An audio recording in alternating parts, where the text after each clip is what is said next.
XVIII, no XIX, já com a Inglaterra sendo agora o grande polo de desenvolvimento do capitalismo. E o principal elemento do capitalismo inglês, mas não só inglês, do capitalismo, é a indústria, e a principal forma de desenvolvimento dessa indústria é a indústria têxtil, a indústria de tecido. E essa indústria de tecido, é a partir dela, por exemplo, que o Marx vai calcular a mais-valia, porque a Inglaterra fica rica com a indústria têxtil, né? Ela entra na fase da industrialização com a indústria têxtil. E a pergunta da Denise Ferreira da Silva é: mas por que nesse cálculo da mais-valia que o Marx faz não entra o trabalho escravo?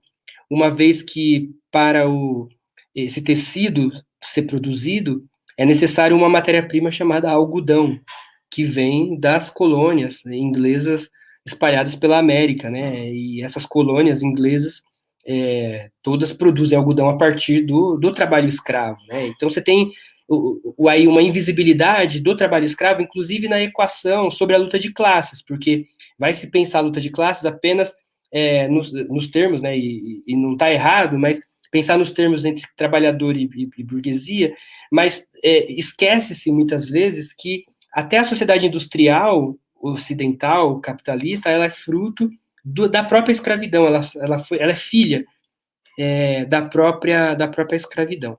Esse processo, e falar disso é importante, porque para que fosse possível esse processo de desenvolvimento do capitalismo, foi necessário, de um lado, o colonialismo a partir das suas expressões de roubo, de estupro, de rapinagem, de saque e de destruição em massa, né, de genocídio e escravização. São esses elementos que permitem o desenvolvimento do capitalismo, né? É por isso, por exemplo, que o Fanon, para não dizer que não falei do Fanon, vai dizer que a Europa ela é literalmente uma criação do terceiro mundo.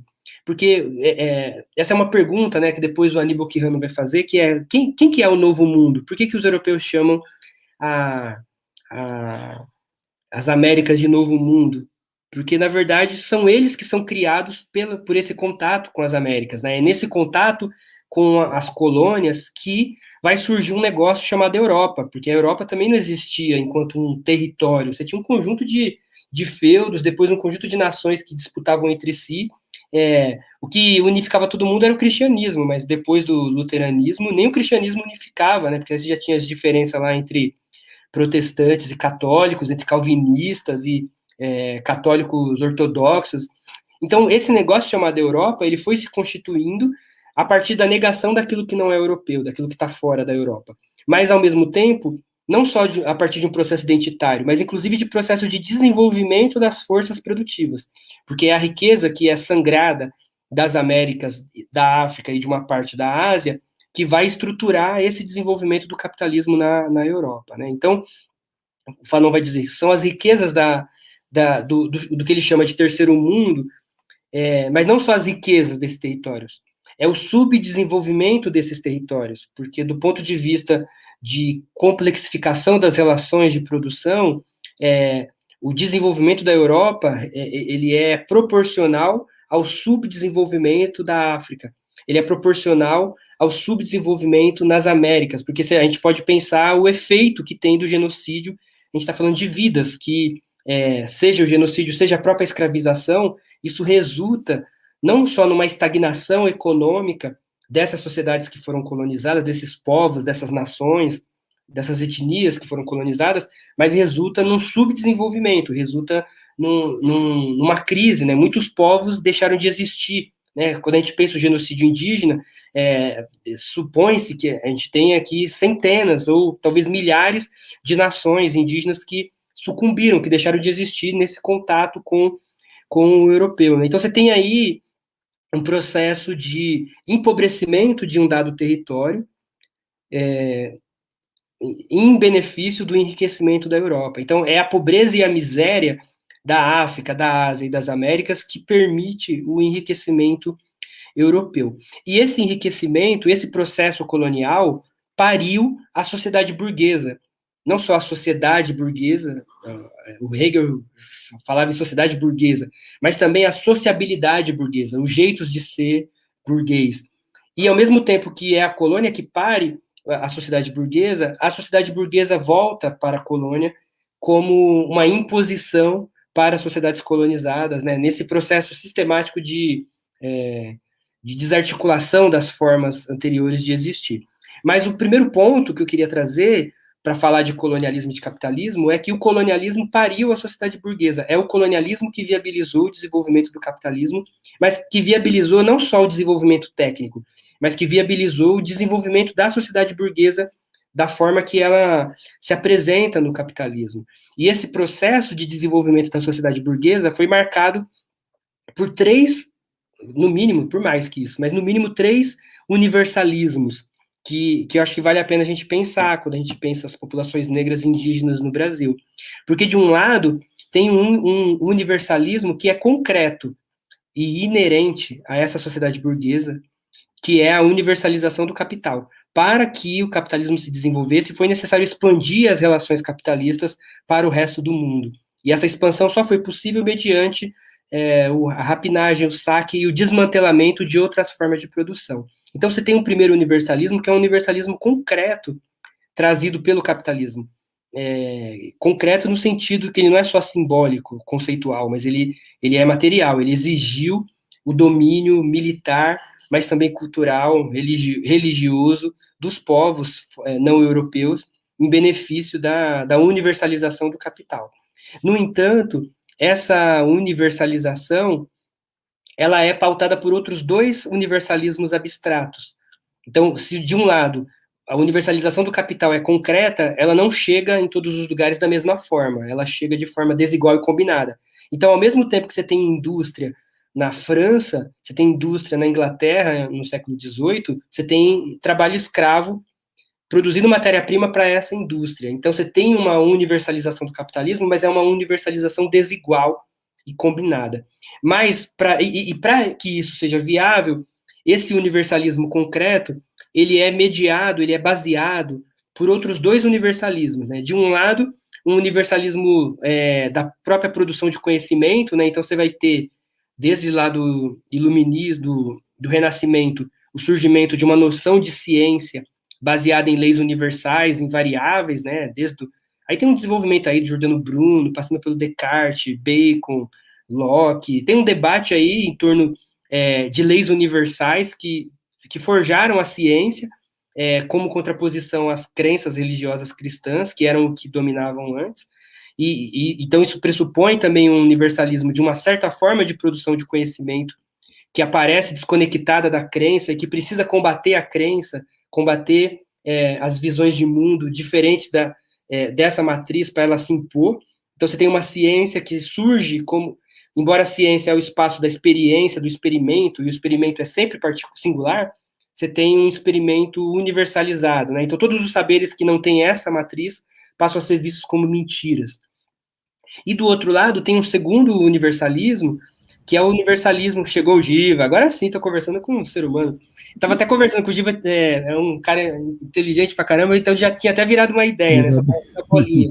Agora estou vendo o Giva. Estou encerrando aqui, Giva, só para fechar o raciocínio. Então você tem um segundo universalismo, que é essa abstração e uma mistificação da própria ciência, como se ela pudesse descobrir leis universais invariáveis. E um terceiro universalismo é o universalismo do direito, porque para a burguesia se consolidar como classe dominante dentro da Europa, ela tem que combater a ideologia cristã, a ideologia medieval e reivindicar a participação no Estado burguês, no Estado capitalista. E isso significa repensar o direito de forma que você não precisa ter sangue azul para poder participar das leis, né? No feudalismo, só quem nascia, que era considerado puro sangue, podia interferir no Estado. Então, para reivindicar esse lugar de participação na política, a burguesia passa a defender, do século XVI até o XVIII, um direito universal, uma ideia de que todos somos iguais perante a lei e que todos somos livres, né? Então, você tem vários autores burgueses defendendo a liberdade e a igualdade. John Locke, por exemplo, vai dizer que o que nos faz humanos é o fato de sermos universais e livres. É o fato de a liberdade é algo universal e inerente ao ser humano. O que é curioso para a gente pensar o nosso tema é que o John Locke era um dos maiores acionistas de uma empresa holandesa de escravos, a Royal Company. E aqui tem um problema, porque se a maior riqueza do John Locke dependia do trabalho escravo, e ele dizia que o ser humano é universal e livre, aqui tem um problema. Ou, se o ser humano é livre, então como é que ele escraviza outro ser humano? Isso coloca um paradoxo do ponto de vista da teoria. Então, para resolver esse problema, não só o John Locke, mas a burguesia, ela vai dar uma resposta anti-universalista para essa universalização do direito. Então, se tem escravos e, ao mesmo tempo, todo ser humano é livre, ou a escravidão está errada, ela vai contra, ela é anti-humana, ou nem todo mundo é humano. E a resposta da burguesia, a saída da burguesia foi assumir a ideia de que nem todo mundo é humano, de que as populações do chamado Novo Mundo, as populações de Abiala, as populações da África, não seriam humanas. Isso resolvia o problema e você restringia esse direito universal apenas aos europeus.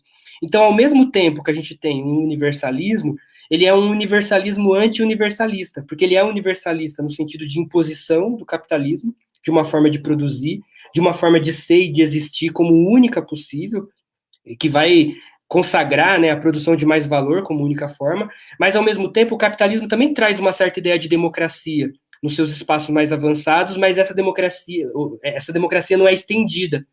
Dentro do colonialismo surge o racismo como uma forma de criar uma barreira para aquilo que o universalismo traria de positivo, que é a ideia de que, bom, então todo mundo está dentro dessa comunidade, todo mundo tem direito. O colonialismo vai dizer, você não, você é indígena, você não, você é preto.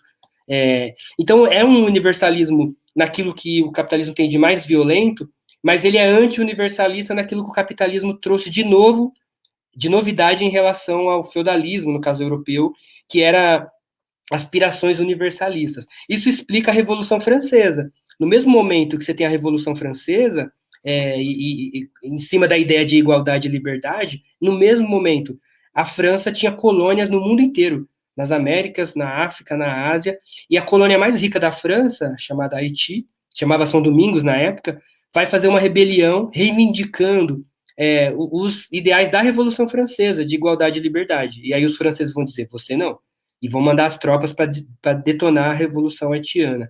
Então você tem, ao mesmo tempo, um universalismo, mas é um universalismo restrito apenas a um grupo, restrito, um universalismo diferencialista que coloca para fora da linha da humanidade uma parte da população humana.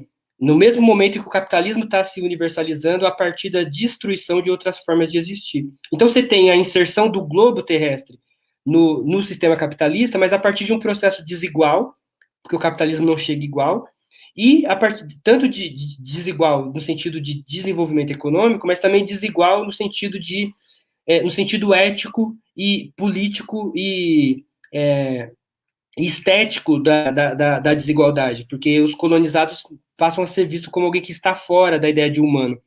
Então, o branco vira expressão universal de humanidade e os não brancos viram natureza. Então, as pessoas, quando pensam populações indígenas, elas pensam selva e pensam selva como oposição ao desenvolvimento. Então, você tem uma oposição maniqueísta que separa homem e natureza e coloca sempre o branco como homem, e tudo que não for branco, quando é visto, só é visto como natureza. Então, para eles, a lei não vale, porque a natureza teria outro ordenamento. E, por outro lado, esse universalismo anti-universalista, ele resulta também numa restrição do que o capitalismo traz de melhor, entre aspas, para o próprio desenvolvimento do capitalismo. Então, você tem a democracia que surge da Revolução Francesa, mas ela é só para os franceses, e não para os haitianos que estão dentro da sociedade francesa, dentro do colonialismo francês. Da mesma forma, se a gente pensar nos séculos posteriores, o Fanon vai dizer, é o colonialismo que permite essa democracia. Porque é a partir da exploração e da negação da democracia fora da Europa que os europeus, inclusive a burguesia, consegue ter uma gordura para gerir as contradições de classe dentro do capitalismo, para oferecer concessões para os trabalhadores e evitarem que os trabalhadores reivindiquem também esse universalismo de forma concreta, porque esse universalismo do direito, dos todos somos iguais, é um universalismo abstrato, né? Então, a forma que os europeus vão ter para gerenciar a luta de classes na Europa é a superexploração nas colônias, e essa superexploração permite oferecer concessões dentro dos centros europeus para evitar ou para gerir a luta de classes. Então, não é só a democracia lá da Revolução Francesa, mas a própria social-democracia que surge no final do século XIX, no começo do século XX, na Europa, como uma possibilidade da esquerda tentar melhorar o Estado capitalista e tentar criar um capitalismo mais humanizado. As saídas só são possíveis porque tem exploração colonial. Talvez não é à toa que alguns intelectuais da social-democracia alemã defendiam o colonialismo e votaram pela guerra, porque era o colonialismo que permitia essas concessões para os trabalhadores, né? E aí o Fanon fala mais, né? É o colonialismo que permite, depois, no contexto do pós-guerra, o estado de bem-estar social. É o colonialismo que permite a partir dessa superexploração. Então, as mortes, são o genocídio, esse processo de negação da democracia que permite a democracia na Europa, né? E por quê? Porque permite a partir de uma superexploração e de uma violência, né? E uma violência que ela só pode se dar, ou seja, para essa superexploração se sustentar, ela não pode abrir mão de uma restrição, de uma negação da democracia de fato, porque senão isso colocaria os interesses capitalistas em contradição. Então, eu falo tudo isso para chegar no Brasil e parar por aqui a minha fala, para pensar algumas questões, porque se de um lado a gente tem uma história do capitalismo que, na verdade, é uma história da Europa, né? Se a gente pensar do feudalismo à democracia e a democracia como valor universal, esse é um conto de fadas da carochinha. Isso é uma mistificação que só é possível de fazer se eu abstraio do cálculo a participação do colonialismo como viabilidade para essa democracia e para esse desenvolvimento dos centros europeus. Então, os centros europeus e depois Estados Unidos só são possíveis e só são centro porque eles foram periferizando o resto do mundo. E qual é a questão para nós? Para voltar para o Bolsonaro, é que o Brasil hoje um país que surge a partir do colonialismo. É um país capitalista, de um capitalismo que surge a partir do colonialismo. Então, diferente do capitalismo na França ou na Inglaterra, onde o desenvolvimento do capital tem a ver com o desenvolvimento interno da própria sociedade europeia, a partir da colonização, no nosso caso, nós somos do outro lado da equação. O capitalismo chega aqui pela colonização. E é em função da colonização que a sociedade vai ser organizada do ponto de vista das classes, tanto do ponto de vista do genocídio, como da escravização, quanto do ponto de vista das classes dominantes, né? Então, tem um autor que eu aproximo do Fanon, acho muito interessante a aproximação, chamado José Chazin, que ele vai falar que o que caracteriza o capitalismo brasileiro é o fato de ser um capital atrófico de atrofiado, porque é um capitalismo que já surge em função dos interesses da metrópole. Ele não surge a partir de um desenvolvimento interno e ele não almeja uma autonomia do ponto de vista capitalista, como no fascismo. Por isso que eu acho que falar em fascismo é politicista, é reducionista para falar do Brasil, porque o fascismo alemão, o fascismo italiano, o fascismo japonês, ele almejava concorrer com as potências inglesas, francesas e estadunidenses num projeto de autonomia. Nós nunca tivemos isso. As nossas classes dominantes nunca almejaram ser autônomas. Elas foram criadas em função do colonialismo e elas se acomodaram nesse lugar. Então, você tem um capitalismo atrofiado e, em consequência, uma burguesia que é débil, uma burguesia que surge para ser dependente e não para ser autônoma. É por isso, por exemplo, que a gente ficou tanto tempo na escravidão. Vários países já tinham abolido a escravidão e o nosso foi um dos últimos, porque a gente insistiu num projeto de dependência, e a insistência da burguesia na escravidão, da burguesia brasileira, foi o que explicou um atraso e um atrofiamento econômico do Brasil. Mas ainda assim, esse atraso ele foi explicado por essas elites como culpa das populações indígenas e das populações negras. Então, essa burguesia olhava para o lado e via populações indígenas e negras e dizia que o Brasil era atrasado porque essa população é inferior, e não porque ela própria, enquanto classe dominante, foi criada em função do colonialismo e ela escolhe um lugar de subordinação na divisão internacional do trabalho. Então, pensar o colonialismo aqui não é só pensar um discurso, tipo, não quero, sei lá, eu acho que a Europa é superior e tal. Pensar o colonialismo é pensar no capitalismo brasileiro. A hipótese aqui é que a gente não entende o capitalismo no Brasil sem olhar as raízes coloniais desse capitalismo, de um capitalismo que surge em função dos interesses da metrópole e que, por isso, e para continuar atendendo esses interesses, cria uma classe dominante débil pautada numa superexploração da força de trabalho. Em primeiro lugar, é o trabalho escravo. Em segundo lugar, mesmo no trabalho livre, você tem a permanência do racismo e a permanência de relações coloniais com esses trabalhadores. Então, você tem uma superexploração da força de trabalho que vai se dar não só no trabalho assalariado, mas uma superexploração que vem pela pressão do agronegócio sobre os territórios indígenas, que vem como uma pressão da mineração irregular, que vem como... Você tem um conjunto, você tem um pacote onde o direito não vale. O que Chazin vai dizer é que essa burguesia ela nasce destituída de valores universais, ou universalistas, como a burguesia francesa, que vai dizer todos somos iguais. Os pretos não, mas pelo menos dentro da França, todos têm direito. A nossa burguesia não surge reivindicando a universalização dos direitos. Ela surge a partir da negação desses direitos. Então, isso implica um Estado que se cria e se estrutura a partir da violência, se estrutura a partir do genocídio, se estrutura a partir